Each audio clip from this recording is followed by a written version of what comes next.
Cheguei com o recap do 5º episódio de True Detective nessa 4ª temporada, Night Country ou Terra Noturna, ou ainda o episódio que resolveu me atacar pessoalmente. Começamos com o procedimento de cremação de Julia Navarro, assistido por Evangeline, e mais tarde ela despeja as cinzas da irmã no mar congelado com a ajuda de Rose, que nos conta sobre uma tempestade de neve nível 4 que será muito útil no final. Well, the weather's shit, so don't be long. Seguimos para Liz na clínica Lighthouse, onde Otis, o engenheiro, está internado em reabilitação, uma vez que ele estava forrado de heroína quando Liz o encontrou. Otis conta sobre como foi aliciado por Clark, sobre como conseguiu os machucados por frio quando se perdeu dos colegas enquanto ajudava a procurar por outros trabalhadores perdidos nas cavernas após um desmoronamento. You said that he was going back to the night country. I did. Na casa de Peter, as coisas que já não iam bem pioraram de vez.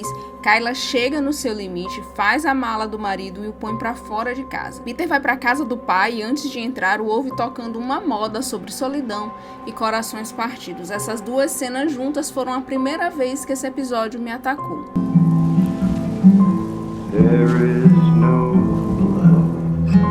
A moda de Hank, que fala sobre um rei que não existe mais, o que me fez lembrar do Rei Amarelo, segue como fundo para o protesto contra a destruição ambiental perpetrada pela mineração, onde está quem? A filha de Denver, Leah. Os soldados da força policial seguem para o local, claro, e antes de chegar, os seguranças da mina partem para cima da resistência pacífica do povo de Ennis. Aqui quem achou que não há tensões raciais nessa temporada vai ter que dar o braço a torcer. Está claro que a mineração tem afetado os povos originários da região muito mais do que o resto da população. É o povo inuí que faz o grosso da resistência porque são os seus bebês natimortos por conta da contaminação da mina. Mais precisamente 9 deles nos últimos meses, como vamos saber por Leia mais adiante. O caldo entorna no protesto, os soldados estão ali para defender a mina, claro, não a população, o que faz com que Leah jogue um negócio em um deles que parte para cima da garota. A agressão só não se torna pior porque Navarro cai no soco com o tal soldado. É a rinha de polícia que todos estávamos esperando. Antes disso, Navarro tem uma visão com NK, porque claro que isso iria acontecer com toda a conversa com Rose sobre ver os mortos e sobre como outras pessoas na cidade também conseguem. Voltando para Peter, ele descobre que a mina é paga pelas empresas Tuttle, a mesma que financia a estação de pesquisa de Salao ali através de umas empresas de fachada, alguns laranjas e tal. E que entre uma investigação sobre como parar a morte e outra, de Salao dá números falsos sobre a poluição causada pela Silver Sky. Para ensinar a filha uma boa lição, Liz deixa a Leah ser fichada e perder o seu réu primário. Tem gente que perde em situações bem piores, pelo menos Leah está lutando pelo que é certo. The machine was out of Mountain Dew. A diretora da mina, a mesma dona do ringue de gelo, junto com o chefe de Denver, Connolly, armam para ela e a chamam para uma reunião onde descobrimos que a mina não tem apenas Salao na folha de pagamento, mas a polícia do Alasca todo.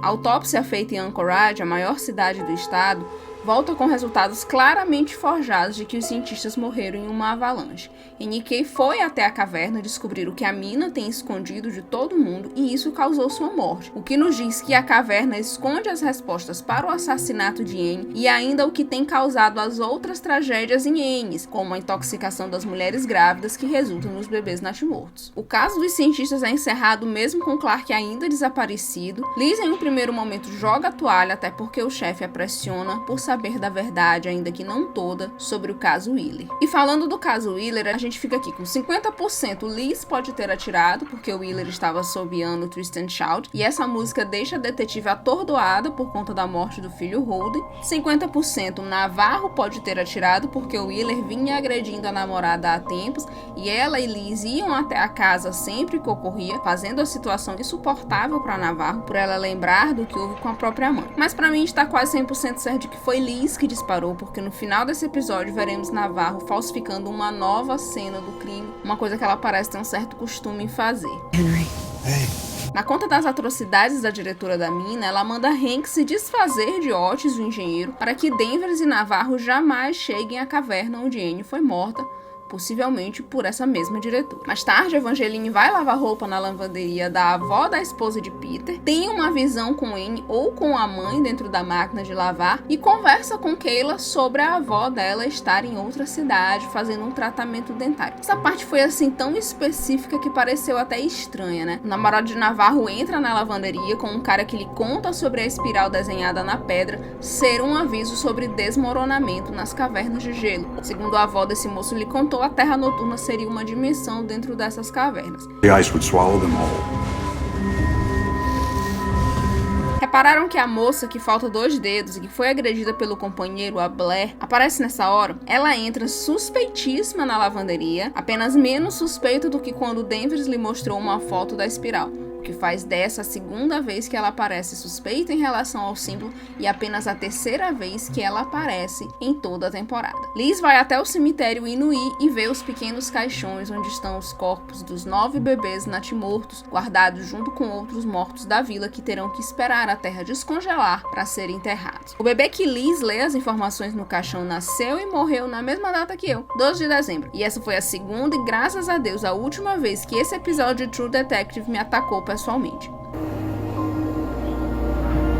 Liz rouba a heroína do quarto de evidências da delegacia e é seguida por Hank. Ela então entende que foi ele que contou para o seu chefe sobre o caso Wheeler, e ela entende também que Hank soube disso entrando nos arquivos no computador de Peter quando este voltou para a casa do pai. Ela confronta Peter e ele mostra como soube que o caso Wheeler não foi um caso de assassinato seguido de suicídio. E aí ela lhe ensina em troca sobre como certas perguntas não devem ser feitas. Como a pergunta final, qual delas? Liz ou Evangeline deu cabo do agressor e feminicida? E é por isso, senhoras e senhores, que não se deve usar o computador pessoal no trabalho.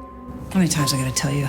Daqui, Liz busca Otis na Lighthouse e leva para sua casa. Ele mostra o local onde entrar na caverna onde Anne foi morta. Então a detetive, que nunca teve medo de entortar as regras para resolver um caso, entrega a droga para Otis, que vai para o banheiro fazer uso. Take it easy. And don't leave a mess. Hank chega para que Liz o diga onde está Otis. O caldo entorna entre ele e a detetive. Hank mata Otis, confessa que foi ele que moveu o corpo de Anne da caverna para o container onde Navarro a encontrou. Claro que Peter, que tinha acabado de se mudar para o shed no quintal de Liz, aparece e mata o pai quando este ia matar a detetive. Navarro chega na casa de Danvers e encontra apenas o caos. E temos aqui o pagamento por toda a história com o caso Wheeler. A soldado manda Peter limpar toda a cena, levar os corpos de Hank e Otis para Rose, porque a vida dela é calma demais, os despejar no mar congelado. Todo o percurso de Peter vai ser encoberto pela nevasca nível 4, que Rose avisou no começo desse episódio. You clean good. You know what to do. Then get the bodies to Rose Agnew. Okay? Tell her I said take you to Julia. Navarro e Liz seguem para o final dessa temporada na caverna que contém todas as respostas para todas as perguntas que devem ser feitas. O que aconteceu com os cientistas? É Navarro assassina o tempo todo quando, em seus surtos causados por uma contaminação de mercúrio na mina, ela incorpora uma deusa Inuí? Ou a assassina é Blair, moça ruiva com 2 dedos a menos que já ficaram marcados em uma das fotos da investigação? O que aconteceu realmente com o caso Wheeler? Como Anne Kay foi morta? O que a Silver Sky esconde na tal caverna? Qual o propósito dessas visões de Evangeline? Quem matou a mãe de Navarro? Como que o filho de Liz, Holden, e o pai de Leah, Jake, morreram? E a mais importante de todas, quem era a namorada catfishing de Hank? São muitas perguntas para 1 hora de episódio e provável que algumas delas seguirão sem resposta. Gostou desse vídeo? Curte o canal, compartilha com os amigos, deixa aí nos comentários o que você achou do episódio, quais as suas respostas para todas essas perguntas. Depois eu volto com mais conteúdo. Até!